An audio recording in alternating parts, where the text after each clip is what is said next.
Students, இந்த வீடியோவில் complex நம்பருங்க சாப்டரில் உள்ள ஒரு முக்கியமான ப்ராப்ளத்தை பார்க்க போகிறோம். இங்கே என்ன கொஸ்டின் பாருங்கள். Find the modulus of 1 + i by 1 - i plus 1 - i by 1 + i.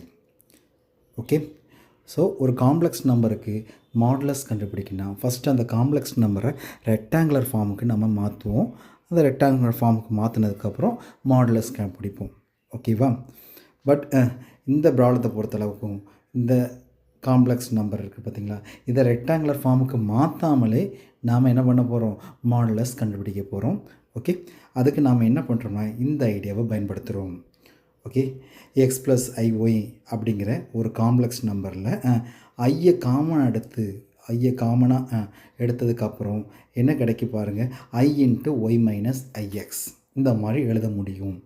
Okay, so இந்த ஐடியாவை தான் நான் இங்கே ஃபாலோ பண்ணுறேன். அதுபடி இந்த 1 + i என்ன பண்ணிக்கலாம் பாருங்கள், i × 1 - i எழுதிக்கலாமா? அதே மாதிரி இந்த 1 + iக்கு பதிலாக i × 1 - i எழுதிக்கலாமா? இதுக்கப்புறம் எல்லாமே சிம்பிள் தான். இந்த 1 - i 1 - i கட் ஆயிரும், இந்த 1 - i 1 - i கட் ஆயிரும்.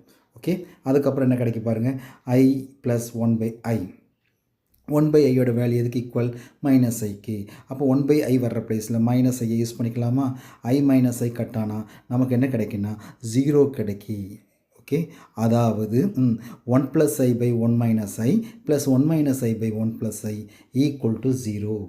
ஓகேவா? இந்த மாதிரி கிடைக்கி. அதாவது இந்த காம்ப்ளெக்ஸ் நம்பர் என்னவாயிருது, 0 ஆயிடுது. அப்படி தானே இல்லையா? 0ங்கிற காம்ப்ளெக்ஸ் நம்பருக்கு மாடுலஸ் கண்டுபிடிச்சா என்ன கிடைக்கும், 0 தான் கிடைக்கும்.